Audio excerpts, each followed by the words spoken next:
Yeah, all right, it turned on.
What is going on, everybody?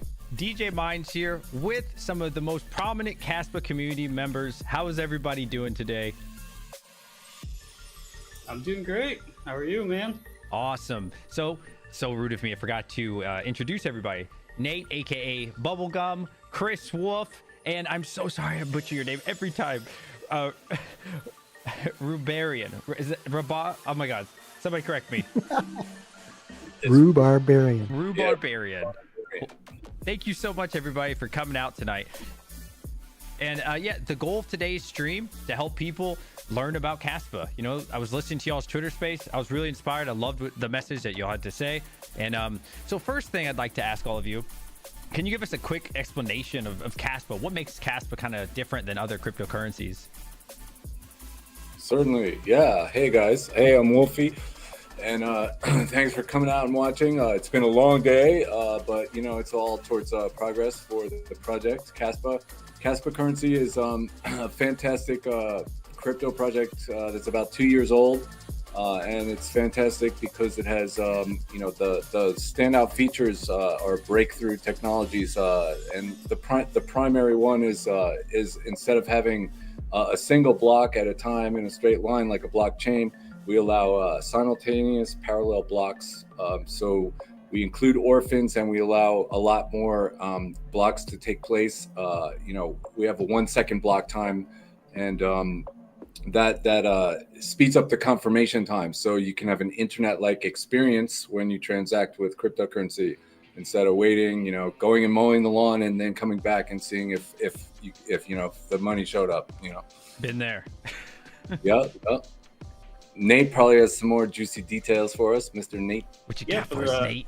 Yeah, for the overview part. So, what Kaspa was really, I guess, the overarching thing that we're looking to do with Kaspa and the tech is make it the ultimate practical everyday currency. Like we were taking what we were kind of promised with Bitcoin and making it real. So like there's limitations of Bitcoin that you have to wait wait like those 10-minute block times or whatever. With Kaspa, we want to take that wait away. We want this to be instantaneous, no lines, no anything. When you go to self-checkout, you just pay, and then you're gone. That's it.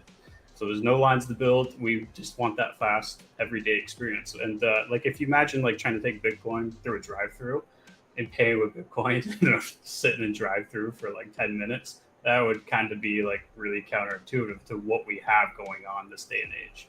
So we really want to take Kaspa and be a like a legitimate fiat replacement. Like hearing that. Chad?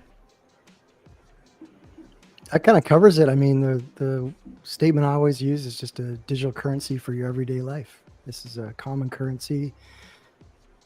Nothing flashy right now, but man, once Rust is in the mix and things start going, there's going to be lots of other things that will come along. But bottom line, common currency.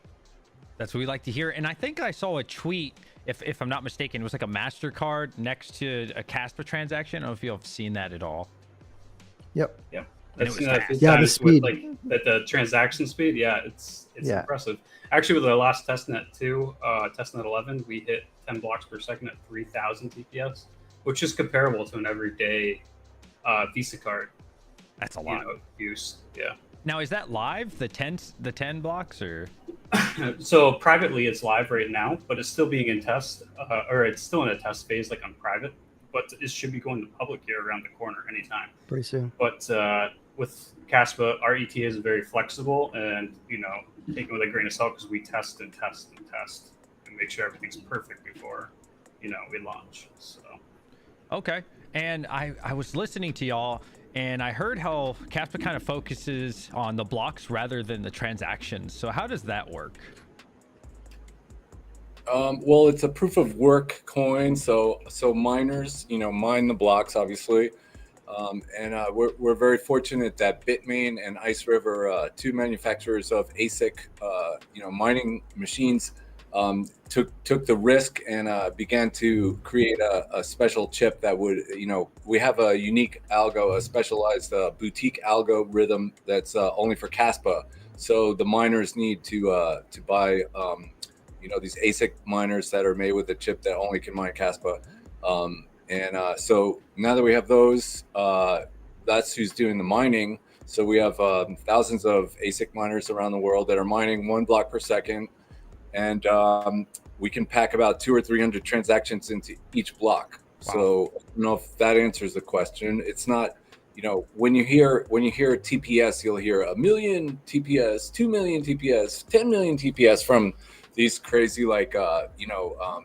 validator platforms, but that's not really decentralized, and we don't know what it's a little different. This is the founder and the developers of Kaspa really followed the playbook of Bitcoin note by note and page by page. So it's completely fair launched, proof of work cryptocurrency, decentralized. There's no corporation or legal entity any place in the world that represents Kaspa. So it's real crypto. It's in the wild. It's in the jungle. Whatever you can catch out of mining it, you get to keep, and that's how it goes. And the reason why we push like BPS over TPS is because with TPS you can jack that number up as much as you want, but the confirmations can all be whatever. Like they can be take whatever to confirm. And Wolfie has a good UPS analogy I'll have you use in a second. But with our focus on BPS, since the block does the confirming, like however many blocks go through, that's usually how you confirm your transactions.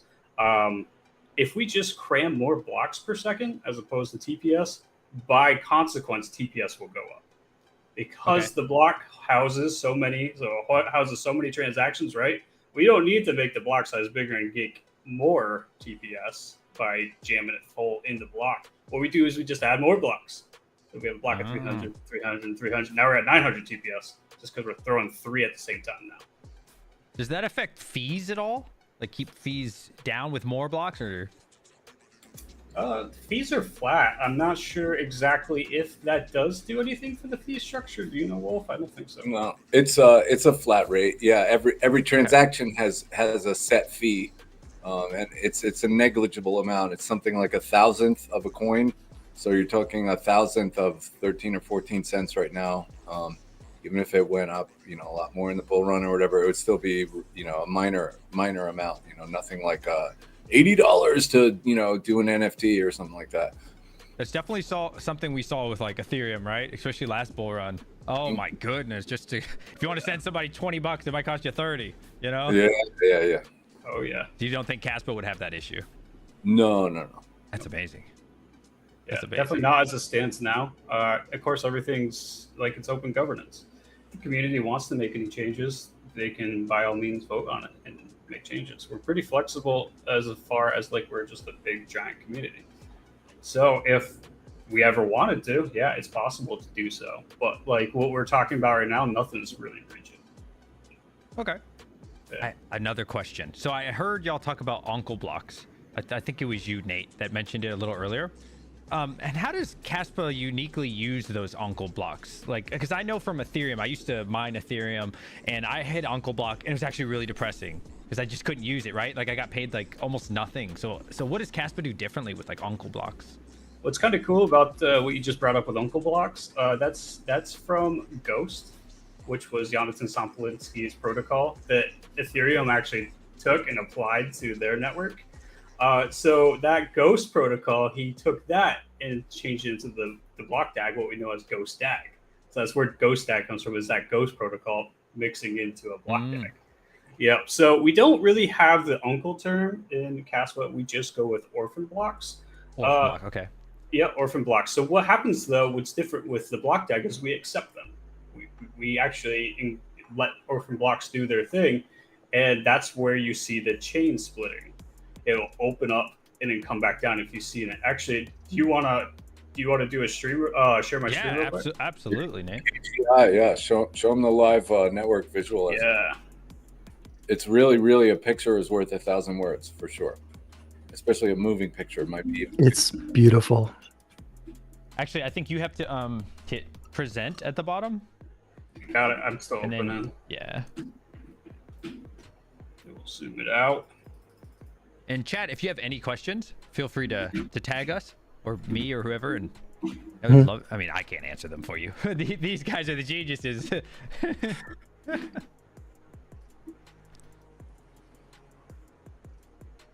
Oh, nice. Very cool. There you go. So when we talk about orphans, I guess the best way to think of it first is you see how it's turning into a blockchain right now. It's got the single chain. That is like a block width of 0. So it's pretty much the block DAG is just a blockchain. But then we see these blocks stack on top of each other. Those are all orphans. Those are all orphan blocks in a typical blockchain. But we accept them. We take them. And we actually add it to the chain. So you'll see the connections, what are called tips from those blocks to the other blocks, and we are accepting them into our giant chain. So what it kind of does, it almost like resembles like a block grid. I think that's the term. But you know, there's the block grids that kind of look like that. This does that, but then goes back to a chain. And by doing that, we're adjusting for demand. We don't waste any efficiency by like staying rigid as a chain or a grid. We're actually just doing exactly what we need for processing power. And that's where, you know, when it comes to mining, that's where we get our efficient mining from. It's because we're using exactly what we need to process these transactions and blocks. And by incorporating these orphan blocks, we're not rejecting them. We're not just throwing them away. So you're not mining a block like how you mentioned with Ethereum. You're mining a block and then it turned to be an uncle block and it was wasted and it was kind of a bummer. Right? This doesn't happen. I don't even think it happens with red blocks. There is times where you get a red block. You're probably not going to see it until testnet when we're testing it, because this is pretty refined and optimized. But all these orphan blocks, you get your miner rewards just as you normally would with any block. And even the red blocks, I believe you do get the rewards. Sure. And it's important to point out, like, you know, Nate said it in his own way at the end, but like, we're not including the orphans just to be nice and just make something that looks cool. They're doing just as much work as the non-orphans. They're capable of containing just as many transactions, and so they're fully fledged blocks. They're not missing anything. And also, it's also important to point out, even though we see them happening simultaneously sometimes, the blocks are still ordered in consensus. So it's almost like still a blockchain, but squished in time. So there's an order to them. There's straight up, even when you see 4 at a time, there's one that proceeds, and then there's one of them is the second one, and it, you know, they're ordered linear, even though they happen parallel. So that's the miracle of it, I think, is one of the miracles of it. That is Yeah, so- fascinating. Yeah, even when it comes to the order, you can see how like sometimes the blocks will come up, and then sometimes they'll shift and put a block in between. That's the protocol at work. Like that's the beginning of the ordering. So it's fitting it in at that point of the chain, and then also is taking that to the ledger and ordering again. So it's amazing. It's a work of art. What, 10 years strong, 11 years strong? Yeah. Has it been that long? This has been in development that long in research. Yeah. Wow.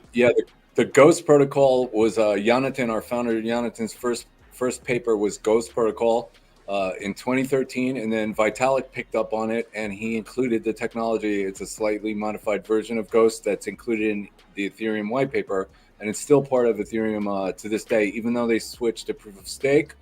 And in fact, an interesting thing is that I guess Ethereum had a consensus outage for about 45 minutes at a time, a few times last spring, you know, like 6 or 8 months ago.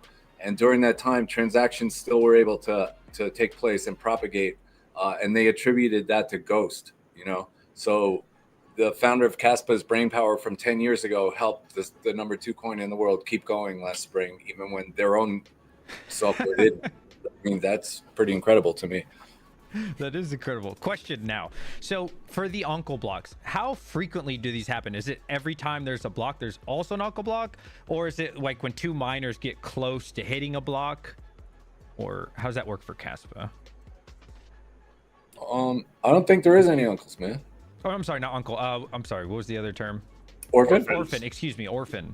Is that every time there's a block, there's also an orphan? Or is that is it rarer or... No, so there's like if you open that page, the KGI.KasPad by yourself and look at it on a bigger screen by yourself, you'll see there's like a thicker blue line that runs through. So that's like the main chain. Excuse me, I believe. And drinking bubble water, that's what happens. But yeah, that's like the main path, and then anything that happens during the time of the creation of that main path at the same time, those guys are added in parallel to the block when they were first noticed by other blocks in the chain. So then every block just points, instead of pointing to the block that preceded the new block, a block points to every block it knows about in the past. So some blocks, you follow the lines, some will go to like the one right before it, and then it'll go to one way back, because wherever it is in the world or how the internet nodes are talking to each other, it only knows about this one close and then this older one, and then one right next to it might know about 1, 2, 3 right before it. Like, so they just form this neat like web looking structure, and it mathematically and computer science wise just plays out, and it's super geek magic, and it works. That's all I can tell you. Wow.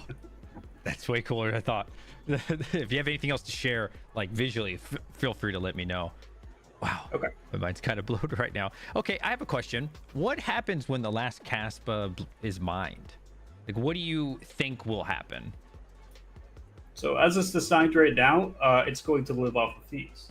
So the miners won't get block rewards anymore, but they will still get fees. So there won't be like a last Kaspa mined per se, but it will be a fee structure that's going to pay the miners. And that's going to take off once we actually see like more market forces in play, and then see how much like throughput is getting put on the chain.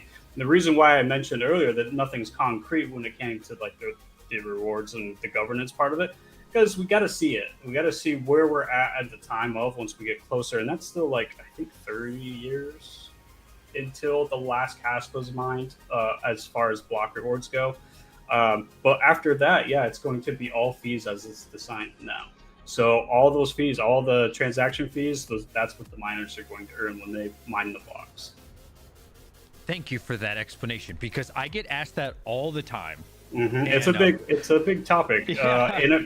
You know, it makes sense. And if you take it into the context of all POW, we haven't seen it yet. It's not happened yet. We haven't seen anything get all their block rewards mined out. So we just don't know. Just because Kaspa's first, it doesn't mean anything really. It's just we're doing it first. We're gonna get our hands dirty, and we're gonna try to have this network fully fledged within a lifetime, so our children don't have to worry about it.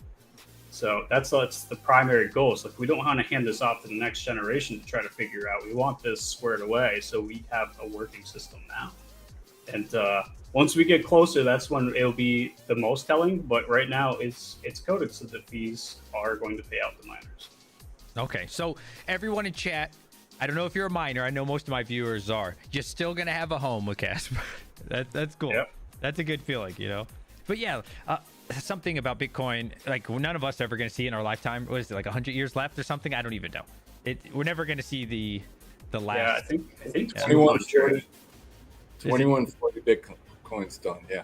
Yeah. 2140. So, yeah, it's gonna be exciting for Kaspa. No, 2140. Yeah. Yeah. 2140. Okay. Yeah, we won't be around.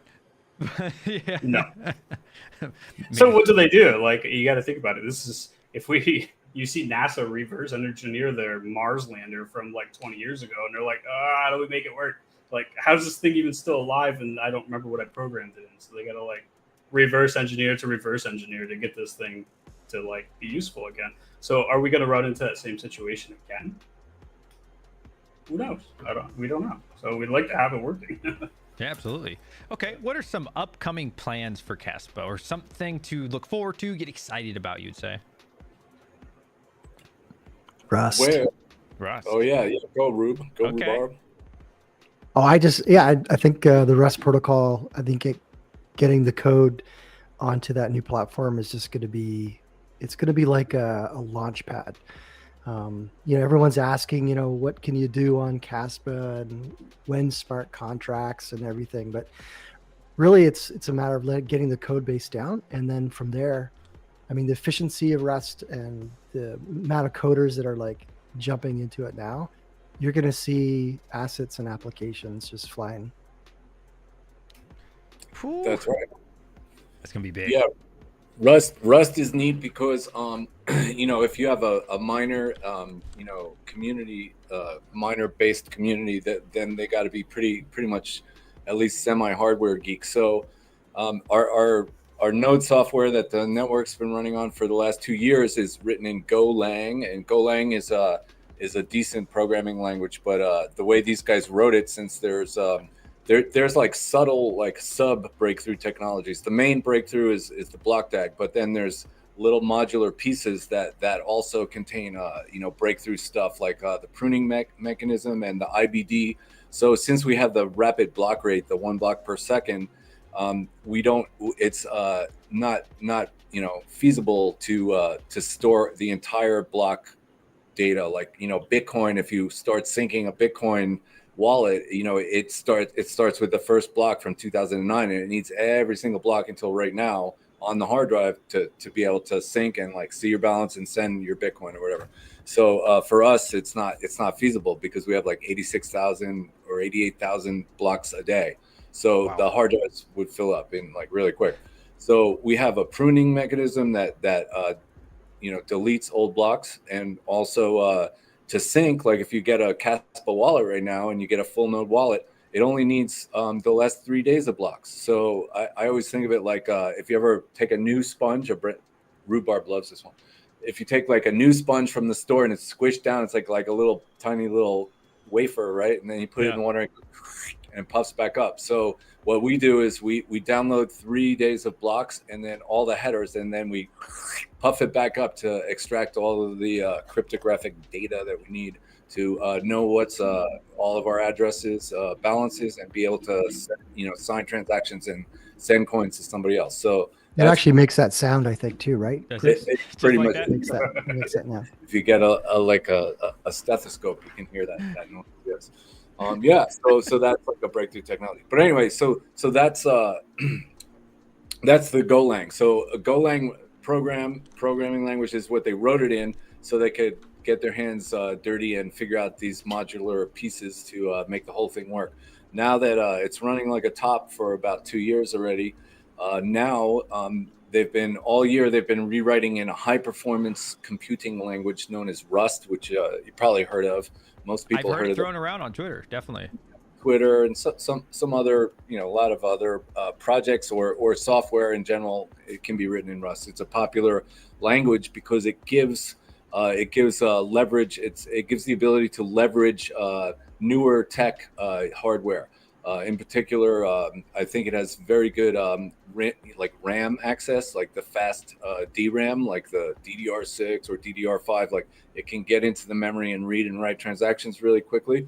And then I'm sort of guessing, or I heard that somewhere. I'm not a developer. And then the other thing I know for sure that it has the ability to do is parallelism. Now, our lead developer, even though it's not really a real title, he's pretty much the main guy, right? His name is Michael Sutton, and he has a master's degree in high performance computing and parallelism. So he's an expert in exactly this. And what he was able to do, this is another breakthrough technology of Kaspa, and it's coming out in Rust. It's already working in the Rust nodes. What it does is when you see those multiple blocks happening at the same time, 1, 2, 3, 4. Mm-hmm. If you think of those like a person at the supermarket with their cart, right? Every block is like a cart, and then you throw all your junk in the cart, shopping cart, and that's like your transactions in the block, right? And you have to go through the cashier and check out with the shopping cart then you pay. Then it's like a valid sale, right? So in consensus, what a node software does, Bitcoin does it, Litecoin does it, and Kaspa does it, you have a little checker. So when a miner mines a block, he submits that hash to the network, and then all of the nodes that hear about it go ahead and go like, hey, does this submission pass the requirements to get a green light and be considered a real block? And if the answer is yes, then ding, then it counts and it's a block, right? So that process of looking at what's going on with the block and then saying yes or no, that's a thread. So right now, all of the blockchains and Kaspa as it is right now in the Golang node software, it's single threaded. So those, even though we have 4 blocks or 3 blocks coming through at a time, they have to wait in line for that process, because even if you have a 16-core computer, only 1 core is doing consensus right now. Okay. In Rust, we open up all the cores, so we can have an 8-core CPU can be doing 8 different blocks simultaneously. So it's like opening up all the checking lanes. So you have 8 cashiers now, or 6 cashiers. So different blocks can all go through at the same time. That's how we get the psycho, the 10 blocks per second, 3000 TPS. That's how, because it's because of Rust. It's because of the parallelism programmed in Rust to do consensus, in parallel. And is that validated through the nodes as well? Yeah. Yeah. And it happens that fast, like where all of them can be open, and wow. Mm-hmm. Yeah. So each core will essentially be processing its own block. Yep. Whereas before, like, you'd only use 1 core. 1 core, yeah. Wow. So nobody else does that. Nobody. 0 people. No. 0 people, 0 machines, 0 programs do that except Kaspa. Kaspa on Rust. Even Kaspa regular. Kaspa Lite, it can't do it. But Kaspa Lite. I like it. Yeah. I like that. Is that a thing? Kaspa Lite? No, Kaspa on Golang. No, it is now. Yeah. Yeah. We just branded it. I know they have Ravencoin Lite. If you've ever. I got a logo coming. Yeah, there he goes. We got a question from chat. Will Kaspa ever change the transaction fees in the future? Well, that kind of goes into what I was talking about prior. Like right now, it's hard coded as no, nothing's changing. However, we're community governed. Anything can happen. Like if the community ever dictated that it was needed, it would come to a vote, and we would have to, see what happens then.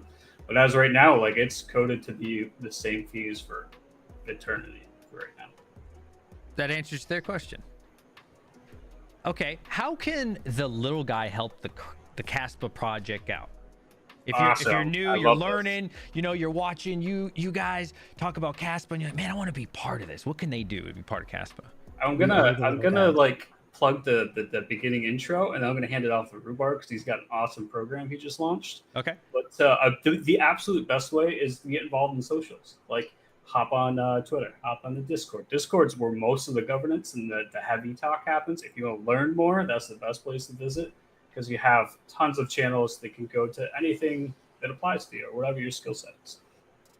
So, and you don't have to actually do anything. Just being part of the conversation is huge. Like, just being that. But the Telegram and Discord is where most of the the conversation starts. And if you want to contribute, that's the best way to find out. And then also just being on Twitter and chatting it up and helping educate people. So we're very education focused. So once you get like a basic knowledge of Kaspa and you can help with that, that's huge because it's got a learning curve. And I feel like we're in a position right now that we need to re-educate what crypto started as. Like, we started making all these use cases to try to get more out of the hardware that we have. So like we had Bitcoin, but we're like, all right, well, we have some extra, firepower. Why don't we make it do something else as well? Like, just squeeze more efficiency out. So that's what the use cases came back out of. But with Kaspa right now, the use case is money. It's the same thing that Bitcoin was. So a lot of people are having a hard time like resetting that, hey, maybe we don't need a use case that doesn't really have anything to do with money to be a viable crypto. So it's that re-education process and educate it's a lot. It's a lot for people to grab. So the education's huge, right? But I'm gonna hand it over to Rhubarb. So yeah, like we launched a program. We call it the Ambassador Program. So this is looking for passionate Caspians around the globe to work on the ground, grassroots education. These don't have to be like influencers or people that are just rocking the socials within their language and culture. These are people that want to share and help people on board. So like users face to face, peer to and also merch. We started working with ambassadors back in, I think it kind of trickle started in the summer, but we're now pushing past 30 ambassadors all over the world. And so these are guys and gals that are representing the project, the coin, the code, whatever. And they're actually doing meetups and birthday parties. I don't know if you guys are online for the 7th of November, but we had about 19 happy birthdays from ambassadors from all over the world in their language. And that was just the coolest thing ever. And so cool. we're seeing an explosion of people that want to join as an ambassador. It's not a position or a role for those that just want to kind of hang out. It is a lot of work, but you can do it at your pace. And really, we just want people on the ground, meeting people, shaking hands, kind of that grassroots, ground level kind of marketing and education. They do meetups and we provide pitch decks for them and they convert it into their language. And so our Kaspa education deck, I think, is in about 5 or 6 languages right now. So people are meeting in pubs and restaurants, sharing the good news of Kaspa, and then, meeting with universities, around the globe as well. We're starting to work a little bit with College DAO, and they're in, most universities around the world have a blockchain club. And so we want to inspire young coders to consider what it means to jump on Kaspa and learn what Rust is and build apps and assets on Rust. So it's a cool program, and it's kind of our marketing strategy. Like people wonder, like, what are you guys doing? Like, are you paying for ads? Are you what are you doing? Like, and we're like, we don't pay for anything. Like, there's no Google AdWords, there's no banner ads that we paid for. We tell people we just don't do that. But what we do is we invest in our community, and they're around the world, sharing one at a time, tell 2 friends and so on. But it's creating a pretty cool wave. And I was really excited today. The Japanese community, BitMo, shout out to BitMo. We started to develop. We're the brand guys, so we did the branding for Kaspa, and we started to do character-based branding for some of these communities and languages that don't you see the word Kaspa and it doesn't mean anything, right? So we have a logo in Japanese, we have a logo in Chinese. We have a logo in Korean, and you may not recognize the symbols, but it's on the back of their hats. And so we're seeing that these things go, come up on chat. So it's really cool. So that's kind of like what's been happening and what's going to continue happening. And if you want to get involved, maybe the ambassador role is for you. Ooh, that could be someone in chat. It could be a lot of you. You never know. That's cool. I heard you talk about the logo, and I wanted to ask, I don't know if y'all know, why the reverse K? Who came up with it? Any ideas, any insight on what that is? Well, the reverse K came like when we joined the project, I think about February, March of 2021. And there was a reverse K. It was just a plain character K. And that came from the core guys. It's kind of inspired by an actual Arabic character, or at least style, a classic Arabic style. Kaspa, if you don't know, means silver in classic Arabic. I did not and know so that. it's a real word. It means silver. And so we wanted to keep that thing going. So what we did is we played around with the shape, and then we wrapped it in and some people are like, does the graphic designer not know how to use Photoshop? Because that circle looks busted. Right. And we're like, yeah, well, we did that on purpose because we wanted the coin to be something that resembled something that was used. Right. So when you look at an old silver coin, like from ancient days, it's not round. Yeah, it's been absolutely. used and used and used. And so the idea is when you look at that logo, you see that kind of a little bit of a wornness.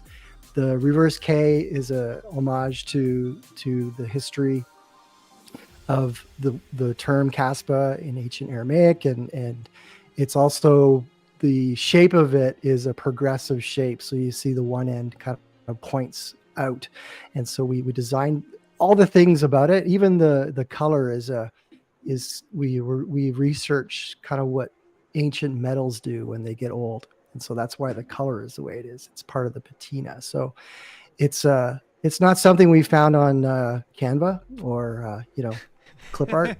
Photoshop. we really researched it. I'm a big fan of history, and so when I joined the project, I was like, I love this. I like the fact that we can actually reach back into history and create something that we can pay homage to, but then make something pretty modern as well. I love that answer. Question that I got from Twitter: is there ever going to be a KaspCon? Or do you think? Like how there's BTC, I don't know, what was it, 2023? Or you ever think one day down the line, maybe KaspCon? I don't know what you would call it. It should be. You spelt with a K, probably. K-O-N, yeah. I don't see why not. But, we're making great progress. And if we keep on this trajectory, I don't see any reason why it's not a possibility within, I would say probably, a few to several more years. But I would say it would be certainly possible. I think the go ahead, Nate. We are thinking about trying to have more of a presence in events, and that might be the first step. So once the big events come around, we were going to give it a couple of years until things solidify and we figure out what we're at with manpower. But I think that's going to be the next step first, is trying to make a bigger presence at some of the larger events. We got invited to a lot this year. Really? But we just didn't have the time. Nobody had the time or the cash. Or the cash. Yeah, it's that was expensive. Too. I didn't have the passport. Yeah. Or that, yeah. Yeah. Now I got one. So yeah, next year could be Kaspa World Tour International. Well, wherever we were at, that's where the party's at, right, Nate? Like our show, we showed up in Toronto at this blockchain conference with a couple of guys in T-shirts with Kaspa logos on them, and we became our own booth. Yeah, people were just coming up. It was as grassroots as it gets. That's pretty cool. We were just standing there in Kaspa shirts, and people are coming up, like, "Hey, it's Kaspa. What are you guys doing here?" And blah blah blah. We got hugs from some miners. I don't know. Maybe it's mining disrupt. I don't know. Well, a lot of things was there wasn't very much mining representation there. It was a lot of state stuff. So when they saw us, "Oh, we love you guys," and there'd be big miners that were just turning on the Kaspa, and I wanted to chat about what they can do to mine and what they should be looking at and where the hardware is at, because ASICs are still pretty fresh. Speaking of that, Shai, our quantum cryptography researcher, he actually went and spoke at BitMain in Hong Kong. I think it was Hong Kong. Yep, Hong Kong. Yep. And he spoke there, and that was pretty awesome. They got him out there and had a big presentation, and Rupert made an amazing presentation for that. But that's on our YouTube, I believe. So Yep. that's worth to check out if you guys haven't seen that. Which YouTube is it? So people can look it up. Kaspa. Yeah, you can. Yeah, Kaspa currency. Kaspa Yep. currency. So make sure y'all check that out, chat. Yeah. Kaspa currency. Yeah. So when I don't know if you're familiar with Kadena, once they got ASICs with Bitmain, it just kind of went down, and Kaspa's just been opposite. Like as soon as the ASICs came out, especially with Bitmain and everything, oh wow, it's just going up and up, and now we're a top 30 coin. I mean, it's so exciting. It just seems like I think this is gonna be the first bull run, right? Because they just had the 2-year anniversary. It's gonna be its first real bull run.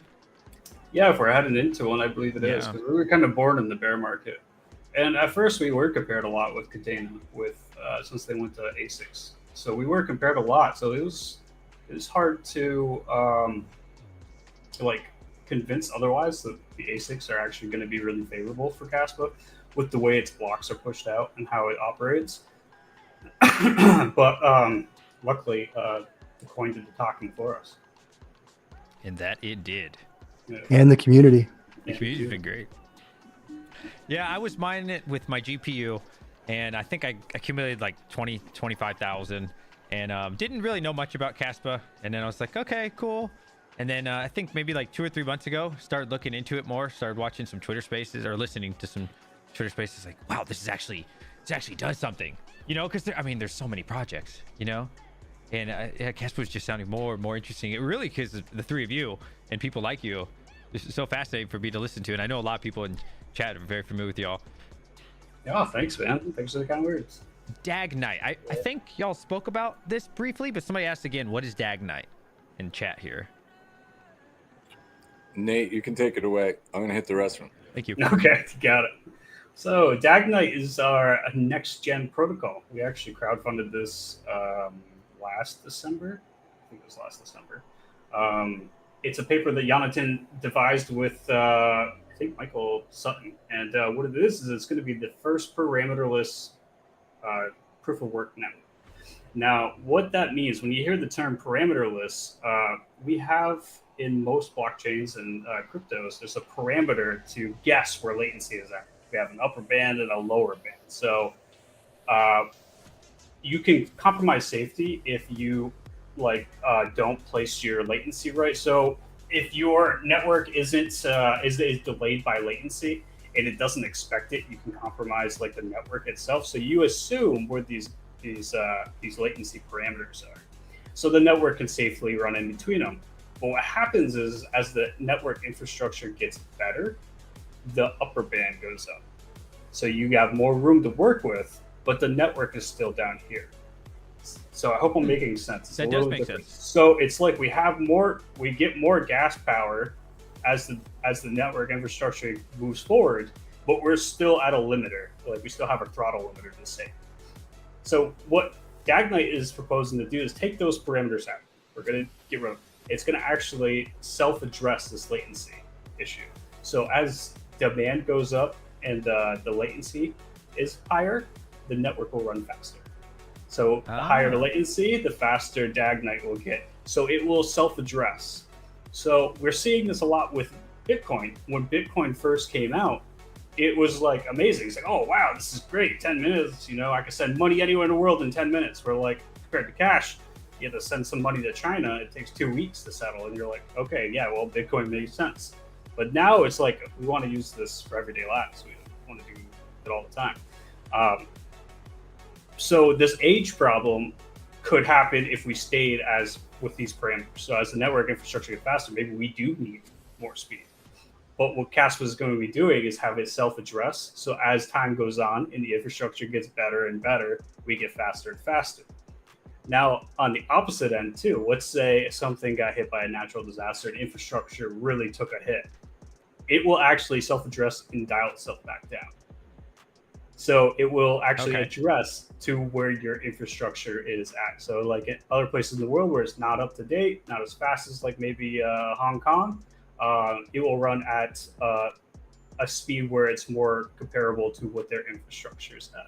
And that's where the parameter list comes from, is that it's based off of those parameters. We're going to remove them and it's going to self-address and take care of itself. Speaking of speed, how fast is Kaspa compared to, I don't know, like Solana or some other coins that a lot of people know about, would you say? This is a tough question because as we saw with a lot of POS, their TPS wasn't really accurate. So it is up in the air. What I can answer for certain though is Kaspa's the fastest proof of work, and it's going to get much faster, about 10 times faster with Rust. Just for the first step of Rust. Rust actually has the capability of what we were shooting for is at 32 blocks per second. So we're looking at like 3 times what this next update is going to do. Oof. Yes. But I think a more comparable, I think a more reasonable way to view this is with Visa. So with TestNet 11, we could compete with Visa on an average, practical day. But for other networks, like it's hard because we really prioritize BPS, which is our confirmations are much faster than the typical blockchain. But POS is just a different animal. Like it's centralized by nature with their servers and stuff. So they don't have to go through the same kind of network that we do. We need miners and such, and we prioritize decentralization. So it's one of those trade-offs. We didn't want to trade off. We want to defeat the blockchain trilemma, and the only way to really do that is with proof of works decentralization. So trilemma is so important. Yeah. Maybe sometimes it doesn't sound sexy, but that's how we really get adoption, right? I mean, do you ever see Kaspa, I don't know, being able to buy a water bottle? Do you think that's ever going to be possible? Where like on a normal basis, it's just as quick as just using your debit card at like Walmart or something. Do you think that that's possible for Kaspa? Absolutely. Yeah. I do. Yep. And that's why it's so interesting to me. That's the goal. Yeah. DJ, if I send you Kaspa right now, you can send it to someone else in 10 seconds. And that's how it is right now. That's the vanilla original speed flavor we're running at right now. And You wanna demo it right now? Yeah. We should demo it. We should demo it. I got a little right here. Okay, so Wolfie and DJ are like a whole country away. Gotta get my tangem. That way, maybe we change it. Actually, no, I have a wallet from my miner on right now. Actually. Yeah, if you paste a chat, paste a character string like the character address, and then I'll paste it into Explorer and get the QR code and blip it off my phone. We'll see if that works. Put it in the YouTube chat. Is that what you're saying, or Twitter? I can't YouTube. We have a private chat. Yeah, put it in private chat. All right, look, you're teaching me StreamYard. Look at that. I mean, you should dump your personal address in the chat. Actually, DJ, if you can hold up your wallet too on camera. Oh, scan the QR code. Oh, you can do that too. Yeah, somebody might beat Wolfie to it. Boom. All right. Boom. Actually, this address is public because I show people how much I mined on this KS2. Sure. Oh, okay. Oh, okay. Okay. Hold on. So, can you pull up your wallet on your phone by chance and hold it up? I can't. It's only on here. I can share my screen and you can see it. Do you want me to do that? Yeah, let's do that. Yeah, let's do that. Okay, so I see 0 in there right now. Is that right? No, it should be 6,386.67. Oh, was it? Is it the Caspian wallet? Oh no, it's not Caspian. Does it need to be web Caspian? wallet. That's Yeah, the it's web a wallet. No. No, this is great. Oh yeah, but the web wallet. So since you, this is a new address right there. So every time you receive coins, it generates a new address. So even though you have 6,000 in there, the address I'm looking at just that address right now. That address has 0 on the Explorer. But I'm gonna send you some coins here. That should be okay though. Yeah, that's fine.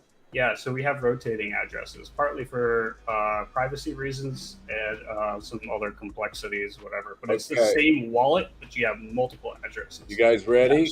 All right. Let's do it. This is what we got right now, chat. Okay, 3, Boom. 2, 1, go. 1 Mississippi, 2 Mississippi, 3 Mississippi. Done. Something's happening. 4 Mississippi. Oh, yeah. Yeah, oh, you already have seeing it. We're confirming Wasn't even 3 seconds, Boom. and it was. That was fast. Yeah. That's fully confirmed too. Yeah, now you could send. You can it send that. So like, Oh, let me hide this. if you're a college kid at the gas station and you ran out of gas, mom, I need money. You can get your money and pay in 10 seconds. So that's pretty cool. There you go. I send you $100 so you can have steak. Nice. Is there really like- 100? Oh my God, thank you so much. Do it. Wait a minute, we don't pay for this, Chris. You know this. You know the rules. No, this is the Wolfie Foundation. It's a test. There you It's a go. test. The Wolfie Foundation. I like it. Mhm.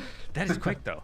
That is. Yeah. I mean, Yes. So Wow. that's it's kind of it kind of opens up the question: how much faster do we need to go? Right? Like, You so really need- when do you? Why do we Right. need to compare more speed when that was blazing? No, And it it's will true. get faster.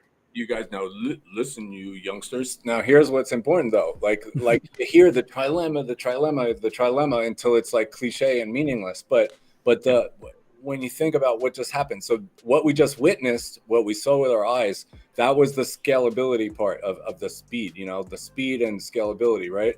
But we also have all of these ASIC miners in the world flying right now, getting that block into the network and getting the transaction, the transaction into a block and getting the block propagated out on the network. So that's the decentralization part of it, because it's mineable and secure. That's the security part and decentralization also. And the decentralization is also the fact that it's not like validation servers, like just 20 servers of Solana around the world that are like, like we say this is a valid block and like we can decide if like we don't want this guy's transactions to happen anymore, or like we decide DJ might be a bad guy, so we can freeze DJ's wallet and like let's make sure this might go to somebody else instead of DJ because somebody said he's a bad guy. Like that can't happen with Kaspa, just like it can't happen with Bitcoin. So that's why the trilemma is important. Just going from me to you is pretty cool, but that can happen with you can make that happen just with servers. You know what I mean? Like sending credits, right? But to do it in the wild, in the jungle, where anything goes, that's the magic of it. Yeah, it's I just love people hearing that. driving this.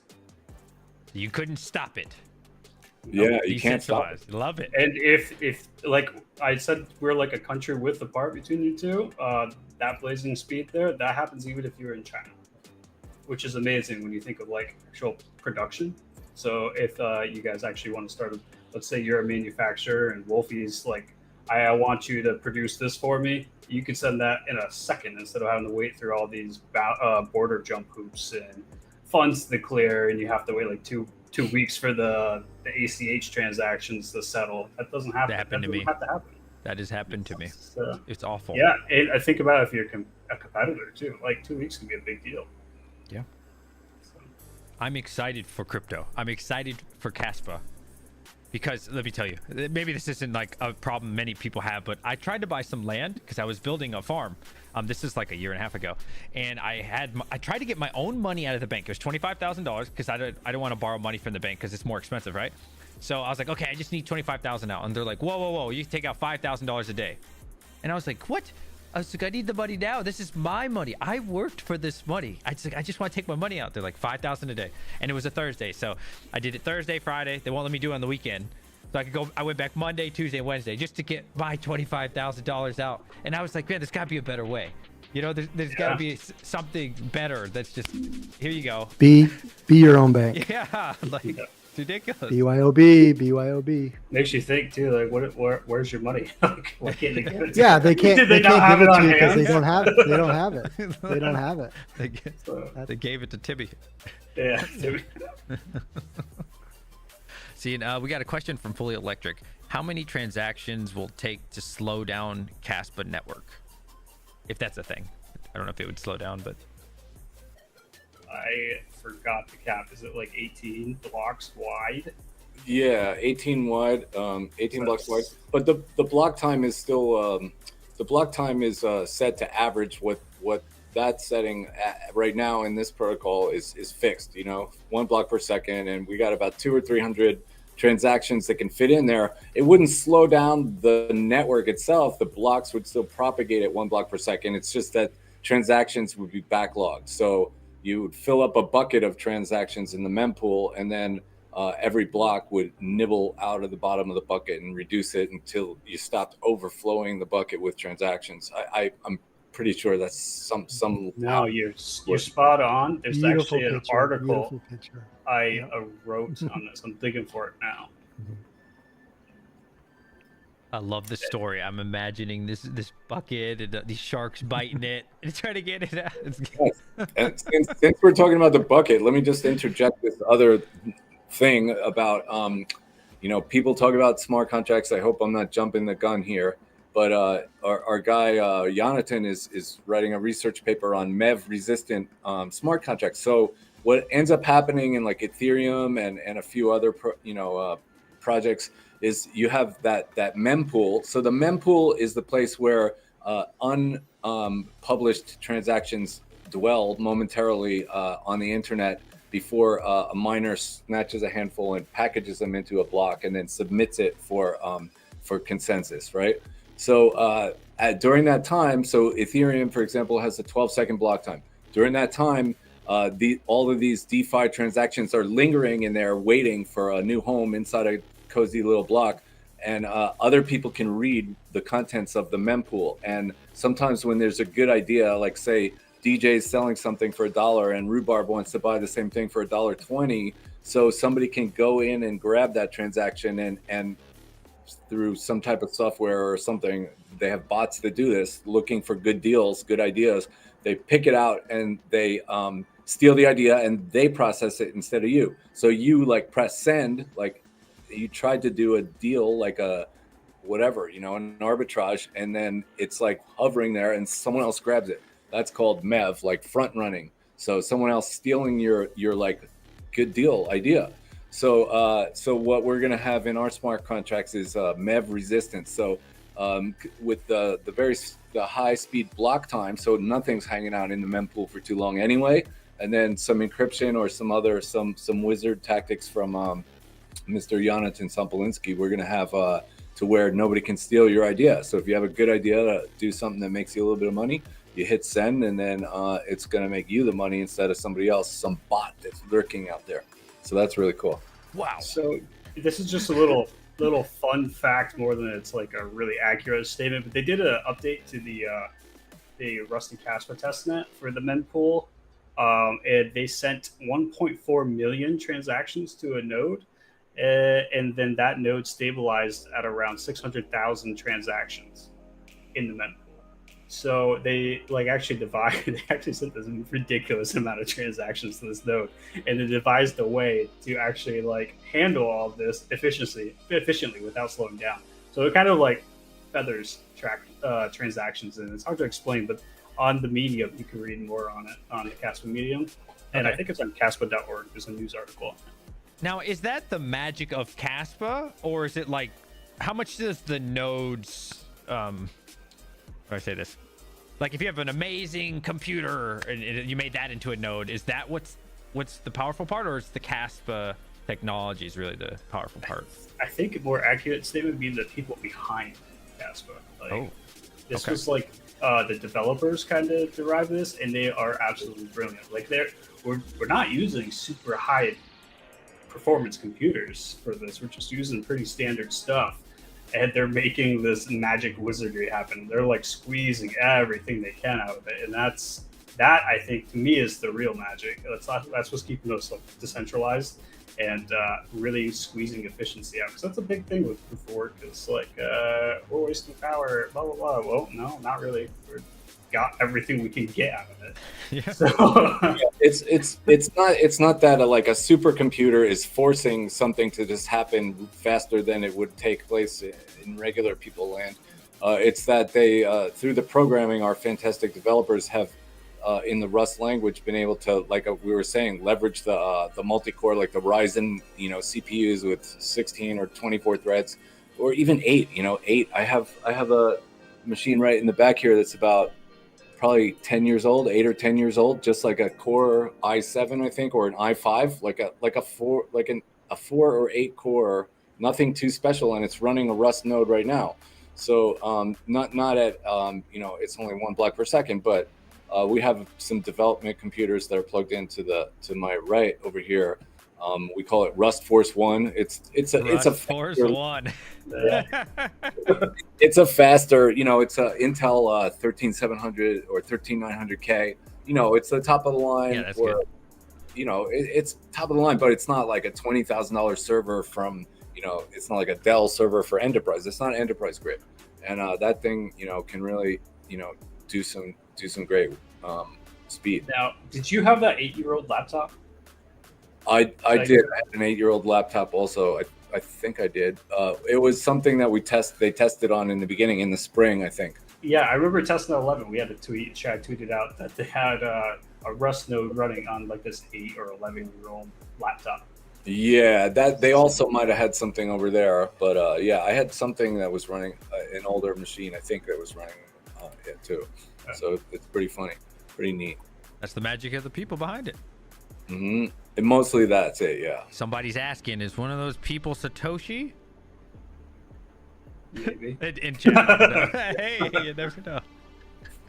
To me, I say like, if to me, I think that Jonathan might be a teeny bit young to be, Satoshi. However, he could have been involved with, certainly with people who were involved with Satoshi. And to me, it's a no-brainer to say that he, whoever or whatever the group of Satoshi was, the original ones in 2008, 2009, they would certainly, they would knight him in and say that he's the direct descendant of Satoshi and carrying the vision for sure. I mean, he's sharp enough. I know I personally never seen Satoshi and Jonathan in the same room at the same time. But Exactly. Oh, They would DAGKnight them. gentlemen, is there anything else you want to talk about for Kaspa? I think I'm tapped. We have some crowd funds that just got passed. So part of that community governance that we were talking about prior, we actually crowdfunded a browser wallet. So that's in development. And we crowdfunded for ledger support, which is we were just in audit process. It just finished that for the most part. We had some extra steps we had to get through. But yeah, those are all crowdfunded initiatives, as well as DAGKnight and this Rust rewrite. These were all crowdfunded initiatives, which were put to vote by the community and then funded by the community. And the CMF as well. Oh, and the CMF as well. Yep. Community marketing fund. It's all crowdfunded. Shout out to the Kaspa community for that. Yep. Woot, woot. Oh, I remember somebody asked this question. So they're in the Discord, but they're not sure which channel where they could vote. Will that pop up in like an announcement or a specific channel? Yeah, so when votes are proposed, they do come up on an announcement, and then there's voting channels. So we have kind of like a 3-step phase for our votes. So the first one is the idea. So we're proposing putting this up. Should this go to vote? So we'll vote on that. We'll give, I think that's 24 hours or something. And then the next vote is, hey, let's actually move this forward. The idea sounds good. What are we ready to collect for it? So then we'll vote that in. I think that's like 48 hours. And then once that passes, we start to crowdfund. And the crowdfund's the real vote, because if you get the money, okay, we move forward. If you don't, then it doesn't get funded. It doesn't get moved forward. So do we really have the support? We really find that out at the crowdfund stage. Okay. Chris, you got anything? Anything else you want to say about Kaspa? It's something to really pay attention to. I think everybody that I tell about it and they get involved, that they love it, and then they're every day or two they're texting me like, "Hey man, did you see it? Did you see what's going on? Or they're asking, when's the next something interesting?" And I tell them, well, you got to keep your eyes on Twitter, and keep your eyes looking out there.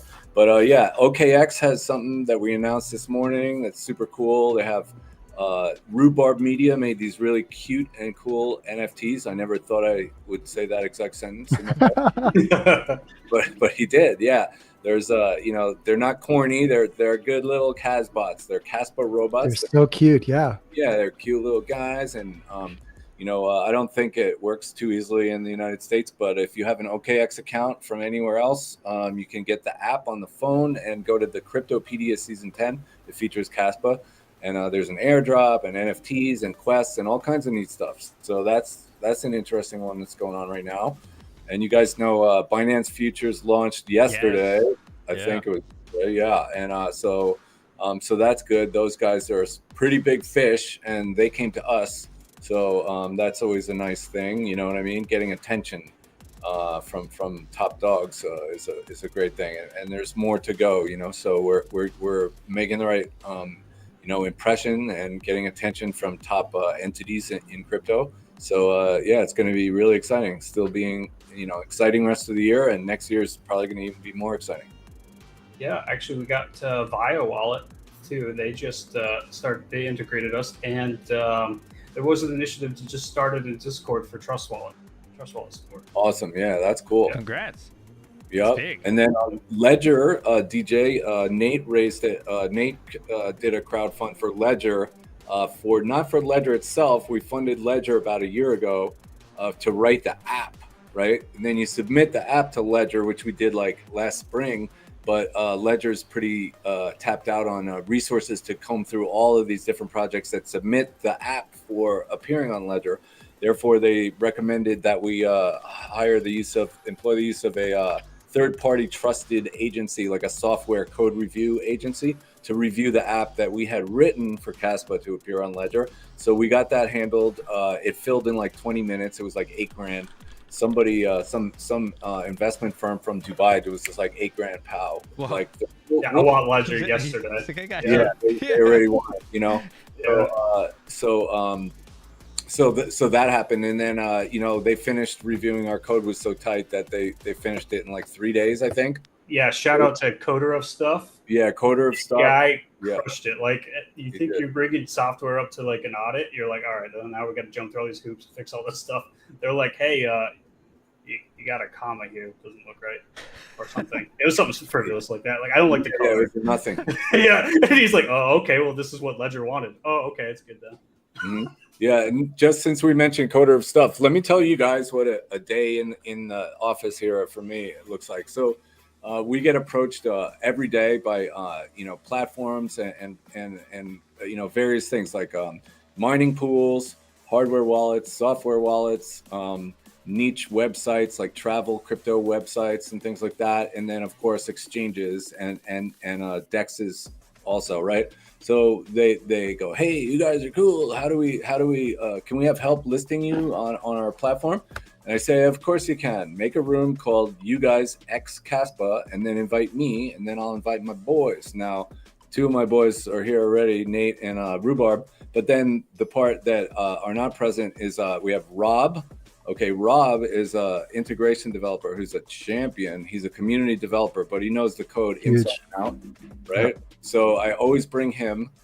Then I bring DS. DS is another integration developer. And then Coder of Stuff is like wallet support and address generation. So like you never think of it when you're just using, a wallet or an exchange, like, oh yeah, look, what's my address? And you see the address, but there's super geek stuff behind that. There's different ways there's like a derivation path and you can do whatever. So he knows all of this stuff like the back of his hand. And so I bring him and the two integration developers, and I bring Bubblegum and I bring Chad. And then so that's our guys. So we have our team to help and assist people, who want to get us on their platform. And then they bring their integration developers, and those guys start asking questions like, okay, where's the node software? Okay, they start running it. How do I get like a block height? And that's not a thing that we have because of the breakthrough technology, So then our guys start explaining to their guys like, well, we don't do it that way. We do it a little bit different. So if you want to find out, there's the blue score, there's the DAA score, and you do this, and you run the DB filler, and blah, blah, blah, and we get them set up. So it takes 3 or 4 weeks usually for a pretty sharp crew of an exchange to understand how to fully implement the node software and get address and wallet support going. And then after that, they do some tests. Then Rhubarb, Nate writes the copy. Rhubarb makes the graphics. We switch logos back and forth. So we get the exchange logo and we give them the Kaspa logo. And then we plan the announcement and we do co-marketing and we tweet it out and everyone gets stoked and they get some new customers and we get some new volume and everybody's happy. Hey, Chris. Man, Chris. You just gave away the secret sauce, Chris. Yeah, and he does this like 16 hours a day. This guy's always on and available. Over here. He is. Like Wolfie's mad impressive. Oh, Rhubarb, what you got? Man, we've covered a lot. Any final thoughts for Kaspa? I'm glad we mentioned NFTs, and not just because NFTs, but just the creativity that's available in our community. Even though we're doing a lot of stuff, I'm encouraged of what these ambassadors are doing and what the community members are doing, and I just see, we talk about Rust Force. I think Kaspa Force. There's just going to be an explosion of more people, because we three and the 4 or 5 that we get into these groups, there's no way we can keep up after this thing gets going. So we ourselves need to multiply ourselves. So every region, every ambassador needs to have a Chris and a Nate and a Rhubarb and a Rob and a coder of stuff. So man, if you're looking to get involved, and I would say time's good to get in now and to enjoy the ride. What would you say? One more thing. I'm so sorry. What would you say if somebody's like, "It's too late. I missed the boat on Kaspa." I have heard that so many times. The pump's done. We heard that at Too the conference. People are like, "Oh," and we showed them the chart. They're like, "Oh, I missed the boat." I'm like, "Hang on, let me show you Bitcoin's chart." Back Yeah. and we're like, "Oh, like so just calm. Just we talk people off the ledge a little bit and back into the boat. And we're like, "No, you didn't miss the boat. Come on in, grab an oar, start rowing." And here's some Kaz, and you'll thank us in a year. All right, gentlemen. Well, thank you so much. This was an amazing turnout. Thank you to the chat. Thank you to the Kaspa community and everybody who sees this in the future. Appreciate y'all, and have a good night. Thanks, DJ. Have a great weekend, Thanks, everybody. CJ. Yeah, Bye, thanks guys. for having us again. Peace. Take care. Peace. Peace.